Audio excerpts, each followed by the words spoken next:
It's windy as hell outside, so I'm going to apologise right now for any loud noises. I'm sat in my garage workshop and I'm right by the door, so the wind and everything is really loud outside. Last week, maybe a little bit over a week ago now, I went out into the forest and I gathered a whole bunch of material that I intend to use in enclosures with a view to using it as my September Patreon project to show you guys how I go about gathering it and treating it to make it safe to use in enclosures. When I gathered it all but the largest items that I brought back went into bags and went into the freezer, where they have stayed now for probably just over a week. And I've just taken them out today and got on with processing them slightly with a view to getting them inside to heat treat them either in the oven or the microwave.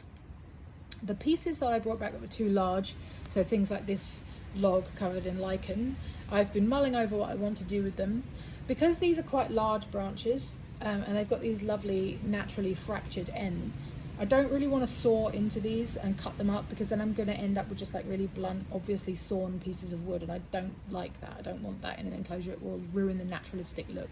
So what I want to try and do with these is I want to try and harvest some of this lovely lichen, so that I can use it as an embellishment on things like store-bought cork bark, for example, or even on some of the oak bark that I have that I will be processing. The oak bark I brought back in huge big slabs that were far too big for me to put in the freezer, but today I managed to break one of them down into smaller pieces. I don't think I'm going to bother freezing these. They've been sat in the garage drying out now for the same period of time that everything's been in the freezer. I think I'm just going to get straight to heat treating these. So I'm going to bake them on a low heat in the oven for an hour, get them out, see how they're looking. If they're not burning or anything, then I'll put them back in for another hour just to make sure they've had a nice long time in the oven. I've got materials such as this, which is the forest floor soil, that I really don't want to dry out completely, so I'm going to microwave that. We'll put it in a bowl, maybe in a couple of batches, and blast it in the microwave for 30 seconds to a minute, depending on how it performs under that sort of heat. If it starts to burn, it'll have to be less. But yeah, I'll blast it for 30 seconds to a minute at a time for a few times, see how that goes. The oak leaf litter I will bake along with the bark. The decaying deciduous wood I will blast in the microwave, and I'm going to do a little from column A and a little from column B for this lovely mossy wood here. I don't mind this being dry, so I'm quite happy to bake it, but I want to try baking and microwaving because I want to see whether or not either of those methods loses any of that lovely vibrant green colour on that dried moss. I've got some older pieces here that I won't be using in enclosures because they're a little too battered, so I'm going to use these as my test pieces in the oven and the microwave, and we'll see how all of that turns out.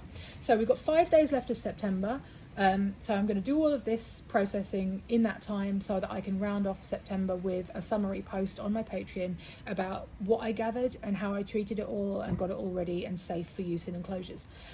But it did dawn on me that this kind of raises a whole set of new questions in terms of how this stuff performs in an enclosure. If it's going to be in a humid environment, like what's going to happen to it? Is it going to go mouldy? If it does, what do we do? You know, all this kind of stuff. So this segues quite nicely into what I want to do for October. I've decided that October's monthly project for my Patreon is going to be making a naturalistic bioactive enclosure using all of this stuff that I found in the woods so that we can watch what happens to it over the course of a month. So I'm going to get everything ready throughout the course of the rest of this month, these next 5 days. I'm going to pick out an enclosure. I'm probably going to use an aquarium for this just because the exoterras that I've used for some of my others tend to let a lot of small inhabitants out. So if I'm going to be housing anything in there that's going to have babies and they're going to be small babies, I'm going to end up with them all over my room. So I'm going to make this out of an enclosure that I can keep everything securely inside. So it'll be an aquarium, I expect. And I'm going to populate it with all of this stuff, and I'm going to seed it with things like springtails and isopods, and I'm going to get a bioactive setup ready to go, and we're going to monitor what happens throughout the month. So we're going to look at things like mold, how much of it forms, what happens, what we can use to get rid of it safely. We're going to look at things like any potential mite populations that show up, so whether we end up with grain mites living in there or whether anything else has somehow managed to come in on this stuff even throughout all of my nuking in the microwave, baking and freezing.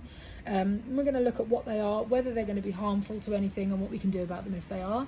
We're going to look at using live plants and what to do if we end up with any pests coming in on the plants, because that's another risk that we take. So we're going to look at all of this stuff throughout October, and we're going to see what we can come up with in terms of solutions that will be safe in a bioactive enclosure without using chemicals, all that kind of stuff, without using anything that could potentially harm the intended inhabitant, and without having to pull it all apart. So yes, that's what we're going to be doing throughout October. If you're watching this video anywhere other than Patreon, then thank you very much for tuning in. I hope you have at least had your interest piqued somewhat by what I've been talking about. If so, then I heartily suggest you check out my Patreon page. Most of the stuff that I post on my Patreon is publicly accessible and free to view anyway. The whole point of it was setting up something that I could use to post outreach information, you know, educational content, all of that kind of stuff. And I really didn't want money to be the reason that people couldn't access it. So I didn't want there to be like a paywall situation. But I do want to make some money off it if I can to fund the work that I do. So there are 2 paid tiers that you can sign up to. One is $2 a month, one is $5 a month, or you have the option to make a custom pledge if you want. And those will entitle you to various perks that you don't get if you just view it for free. So if you sign up for $2 a month, you get a download pack on sign up, which includes a wallpaper for your phone and one for your desktop. And then you get access to all of my past patron only posts and everything for the duration of your patronage as well. If you sign up to $5 a month, you get all of that, but you get a download pack every month. So new wallpapers every month for your phone and your desktop. Also, I'm very open to people messaging me and making suggestions and requests for things that they want to see on my Patreon. So if you're a patron of mine, please do feel free to message me and ask me for things if there's anything that you'd like to see me cover. All of the money that I make from my Patreon either goes straight back into the spider room, whether it's feeding, maintenance, or equipment and things that I may need to do these projects every month. And anything that's left over after that is being put towards my fundraiser for a research trip to Ecuador as a research assistant to a spider lab in May of 2021. And then after that, I'm planning to go back to university to get my master's, so it'll all be going towards tuition fees then. So that pretty much covers everything. Thank you very much for tuning in. I hope to see some more of you around, and please do let me know if you have any questions or if you would like me to focus on any of this in particular. If there's anything that you're very interested in seeing more about, please do let me know so I can make sure I definitely cover it. And that's pretty much it. So I will see you soon. Bye.